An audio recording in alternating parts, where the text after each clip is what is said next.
3월 31일 목요일 새벽기도회를 시작하겠습니다. 사도신경을 고백하시고 찬송가 497장을 부르신 후에 하나님의 말씀을 함께 나누겠습니다. 오늘 저희에게 주신 하나님의 말씀은 누가복음 24장 44절부터 53절까지의 말씀입니다.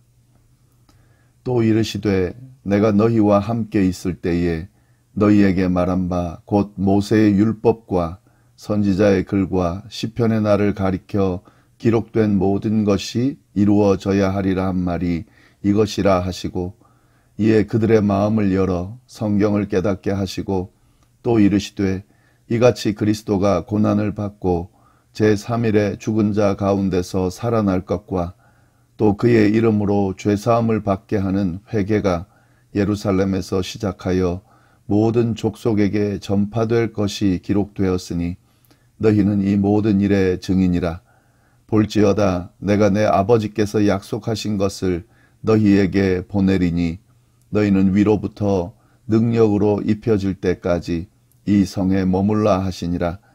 예수께서 그들을 데리고 베다니 앞까지 나가사 손을 들어 그들에게 축복하시더니 축복하실 때에 그들을 떠나 하늘로 올려지니 그들이 그에게 경배하고 큰 기쁨으로 예루살렘에 돌아가 늘 성전에서 하나님을 찬송하니라. 아멘. 오늘 본문 말씀은 누가복음의 마지막 부분입니다. 예수님께서 부활하신 이후에 승천하시면서 제자들에게 말씀하신 내용을 담고 있는데요. 44절을 보시면 또 이르시되 내가 너희와 함께 있을 때에 너희에게 말한 바 곧 모세 율법과 선지자의 글과 시편의 날을 가리켜 기록된 모든 것이 이루어져야 하리라 한 말이 이것이라 하시고, 이렇게 되어 있는데요. 예수님은 자신의 죽음과 부활이 이미 제자들에게 말씀하신 그 구약의 성경이 성취되었다는 사실을 지적하면서 이야기를 하고 있습니다. 여기서 모세의 율법, 선지자의 글, 시편, 이 표현은 구약 성경 전체를 가리키는데요. 이 구약 성경에 기록된 것이, 그 기록된 모든 것이 자신을 통해서 지금 이루어지고 있다고 말씀을 하시는 거죠. 예수님께서는 좀 더 구체적으로 언급하면서 설명을 해 주시는데요. 45절 보시면 이에 그들의 마음을 열어 성경을 깨닫게 하시고, 예수님께서 그들의 마음을 열어서 성경을 깨닫게 해주셨다는 거죠. 46, 47절에 그 내용이 나와 있습니다. 또 이르시되 이같이 그리스도가 고난을 받고 제3일에 죽은 자 가운데 살아날 것과 또 그의 이름으로 죄사함을 받게 하는 회개가 예루살렘에서 시작하여 모든 족속에게 전파될 것이 기록되었다. 여기서 보면은 세 가지의 그 기록의 내용이 나오는데요. 먼저는 그리스도가 고난을 받아야 한다라고 기록되어 있다고 지적하였습니다. 그리고 그 고난 받아야 된다는 것이 이루어졌다 하는 거죠.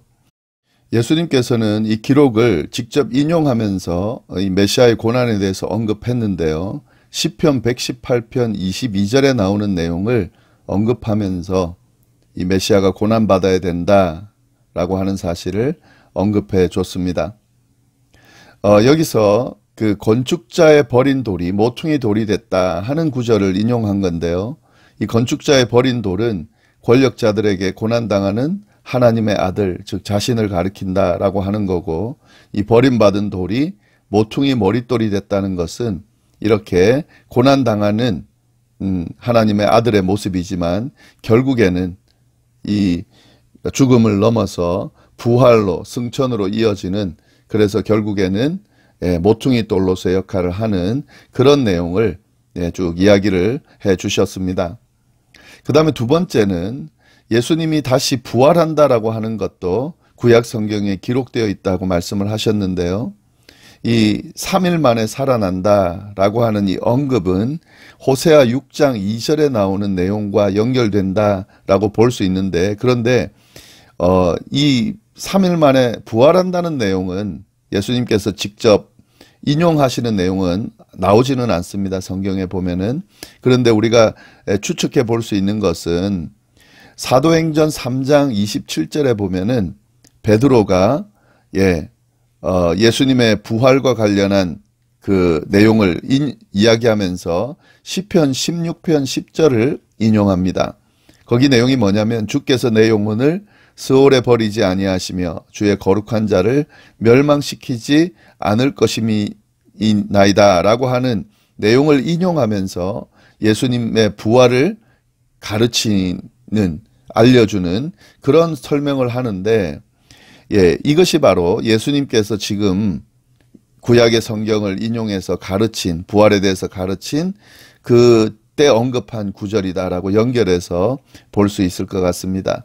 여하튼 구약 성경에 나오는 이 기록, 메시아의 부활에 대한 기록이 성취되었다고 예수님께서 설명을 하시는 거죠. 또 한 가지 더는요, 이 예수님이 하시는 말씀 중에 구약 성경에는 세계적인 복음 전파도 기록되어 있다라고 언급을 해 주십니다. 그러니까 죄사함을 받는 회개가 예루살렘에서 시작해서 모든 족속에게 전파될 것이다 라고 기록이 되어 있습니다. 이 전파되는 내용이 회개와 죄사함이다 하는 거죠. 이 회개는 세례 요한이 강조한 거고 예수님이 직접 가르쳤던 것인데, 이 사실이, 이 회개와 죄사함이 온 세계에, 예루살렘을 넘어서 온 세계에 전파될 것이다 라고 기록되어 있고, 이 기록이 결국에는 성취되었다라고 하는 사실을 예수님께서 설명해 주시는 거죠. 이 구약에 나오는 기록이 뭐냐? 이것도 이 누가복음을 통해서는 알 수가 없고요. 사도행전 3장 19절에서 21절에 보면 명확하게 언급이 되어 있습니다. 이사야 2장 2절 3절 보면 여호와의 말씀이 예루살렘에서부터 나올 것이다 라고 하는 이 구절과 연결된다는 것을 알 수가 있습니다. 이렇듯 예수님께서는 당신의 죽음과 부활이 그냥 이렇게 되어진 것이 아니라 구약 성경에 이미 기록된 것들이 성취된 것이라는 사실을 명확하게 제자들에게 알려주시면서 이 자신의 지금 일어나고 있는 십자가의 죽음과 부활에 대해서 어떤 의미를 가지는지를 마지막으로 설명해 주고 계십니다. 그래서 이 48절 보면 이렇게 이야기하는데요. 너희는 이 모든 일의 증인이다. 예수님께서 이 구약 성경의 성취를, 자신에게 일어난 일들이 그 성취라는 것을 설명하는 이유는 이것이 지금 제자들이 이 모든 과정들을 목격한 사람이고 이거를 다른 사람들에게 전파해야 된다라고 하는 증인으로서의 역할을 감당하기 위해서 명확하게 지금 설명하고 다시 확인시켜주고 있는 거죠. 그래서 49절 보면 이렇게 돼 있죠. 볼지어다 내가 내 아버지께서 약속하신 것을 너희에게 보내리니 너희는 위로부터 능력으로 입혀질 때까지 이 성에 머물라 하시니라. 세계적인 복음 전파 사역을 수행할 사람들이 이 예수님의 사역과 죽음과 부활을 목격한 제자들이라고 하는 것, 그래서 이 증인으로서의 역할을 감당하기 위해서 능력이 주어질 거라는 거죠. 위로부터 능력이 주어질 건데 그 능력으로 덧입혀질 때까지 이 예루살렘 성에 머물러 있으라고 예수님께서 명령을 하십니다. 이 위로부터 입혀지는 능력, 그리고 예수님께서 약속하신 것, 이건 뭐냐면 바로 성령이죠. 성령 하나님의 능력, 성령 세례를 이야기합니다. 이걸 이렇게 성령의 능력을 덧입을 때까지, 성령 세례를 받을 때까지 예루살렘에 머물면서 그걸 기다리라고 지금 예수님께서 말씀을 해주신 거죠.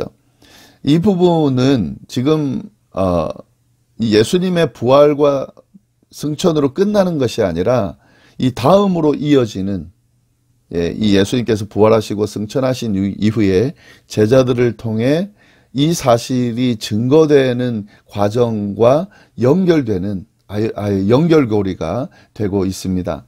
사실 이 누가복음이라고 하는 것은 누가를 통해서 지은 첫 번째 그 책이고요. 그 다음에 누가가 이제 이어서 그 다음 책인 후속작인 사도행전을 쓰게 되는데 이 둘은 사실은 하나입니다. 하나로 연결되어 있습니다. 그래서 지금 이 누가복음 마지막 내용과 사도행전 1장 내용이 연결되어져서 그렇게 쭉 기록이 이어지는데요. 예, 그 부분과 연결이 되는 거죠. 예수님이 부활하고 승천하는 거 끝, 이게 아니라 예수님의 부활 승천을 목격한 제자들에게 이 일이 어떻게 일어났는지가 설명되어졌고 그리고 사명까지도 맡겨지는 거죠. 너희가 증인이기 때문에 너희가 이 사실을 사람들에게 온 세상에 전해야 된다라고 예수님께서 말씀하시면서 그의 이 땅에서의 사역을 마무리하고 있다 하는 거죠. 50절 말씀 보시면은 예수께서 그들을 데리고 베다니 앞까지 나가사 손을 들어 그들에게 축복하셨다. 이제 예수님이 승천하시기 전에 베다니로 데리고 간 거예요. 이제 승천한 장소가 바로 베다니 앞입니다. 이 베다니라는 곳은 감람산 동쪽에 있는 경사면, 예, 그 중턱에 있는 위치한 그런 도시인데 마을인데요. 거기서 예수님께서 승천하셨습니다. 승천하기 전에 손을 들어서 그들에게 먼저 축복을 하셨고요. 그리고 축복하실 때에 51절 그들을 떠나 하늘로 올려주셨다. 제자들에게 복을 주시는 중에 이제 승천하는 장면이 나오는 거죠. 그리고 52절 그들이 그에게 경배하고 큰 기쁨으로 예루살렘에 돌아가 늘 성전에서 하나님을 찬송했다. 예수님은 당신이 승천할 것을 미리 암시를 하셨고요. 예, 그리고 결국에는 그 암시대로 승천하셨습니다. 그리고 이 승천의 모습은 이 누가복음 마지막에도 언급이 되어 있지만 사도행전 1장 9절부터 11절 보면 더 자세하게 언급이 되어 있습니다. 제자들이 보는 앞에서 하늘로 올라가시고 제자들은 하늘을 자세히 쳐다보게 되는데 구름으로 인해 예수님을 볼 수가 없는 그런 내용들이 쭉 나오고 그리고 천사들이 제자들에게 지금 예수님이 올라간 그 모습 그대로 다시 재림할 것이라고 예언하는 내용이 사도행전 1장에 자세히 설명이 되어 있습니다. 이렇게 해서 누가복음의 모든 내용이 마무리를 짓게 되고 그리고 이 예수님의 승천을 직접 목격한 제자들의 반응이 어떻게 나오느냐, 큰 기쁨을 가지게 되고 그리고 예루살렘에 돌아가서 성전에서 하나님을 찬송하면서 그 자리를 그 성령의 세례를 받을 때까지 위로부터 능력이 입혀질 때까지 이 성에 머물라고 했잖아요. 그렇게 해서 기다리는 거죠. 그리고 이렇게 기다리다가 진짜 예수님이 말씀하신 것처럼 성령이 임재하는 것을 경험하게 되고 그리고 예수님께서 맡기신 그 사명, 모든 민족에게 복음을 전하는 그 사명을 감당하게 됩니다. 근데 여기서 우리가 좀 주목해 봐야 될 것은요. 예수님이 승천하는 것을 보고 제자들이 흩어지지 않고 큰 기쁨으로 예루살렘에 돌아가서 늘 성전에서 하나님 찬양했다. 이것이 정말 예수님의 부활을, 예수님의 승천을 목격한 사람들의 모습입니다. 원래 제자들은 이런 성격의 사람들이 아니죠. 예수님이 잡히실 때에 다 흩어지고 도망쳤던, 예수님을 버리고 배신하고 도망쳤던 사람들입니다. 그런데 그런 사람들이 진짜 주님을 목격하고 특히 부활의 주님을 목격하고 승천을 목격하고 다시 오실 것이라는 약속의 말씀을 부여받았을 때는 이렇게 바뀌게 됐다는 거죠. 큰 기쁨을 가지게 됐고 그리고 예수님의 약속, 명령을 따르게 됐고 그리고 그 모든 일을 행하신 하나님을 찬양하면서 그렇게 그 자리를 지키게 됐다는 거죠. 만약에 제자들이 부활과 승천을 경험하지 않았다면 아마 이렇게 하지 못했을 겁니다. 그러나 이것이 진짜이기 때문에 진짜로 이 사람들이 경험한 것이기 때문에 이런 반응을 보이게 되는 거죠. 예수님의 부활과 승천은 그냥 지어낸 그런 신화적인 이야기가 아닙니다.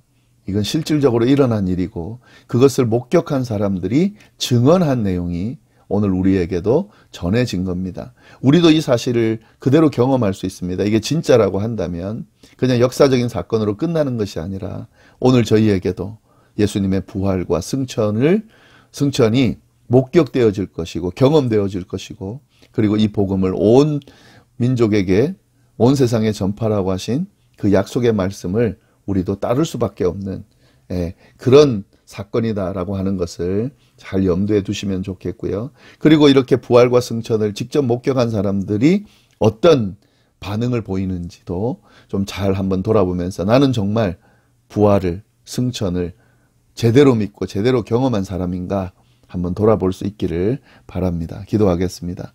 하나님 아버지 감사합니다. 누가복음의 쭉 말씀을 통해서 예수님에 대한, 복음에 대한 이야기를 제대로 알려주셔서 감사하고 또 이렇게 마무리하면서 예수님의 부활과 승천을 다시 한번 생각하고 믿고 고백할 수 있게 하시니 감사합니다. 이것이 끝이 아니라 이 부활과 승천을 경험한 사람으로서 기쁨과 즐거운 마음을 가지고 늘 하나님을 찬송하는 삶을 살게 하시고 또 예수님께서 마지막으로 약속하신 또 사명을 맡기신 온 세상에 복음을 전파하신 그 말씀대로 그렇게 그런 복음 전파의 사명을 감당하는 그런 삶을 살아갈 수 있도록 주여 인도하여 주옵소서. 오늘 하루도 하나님께서 지켜주시기를 간절히 바라고 살아계신 예수님의 이름으로 기도드립니다.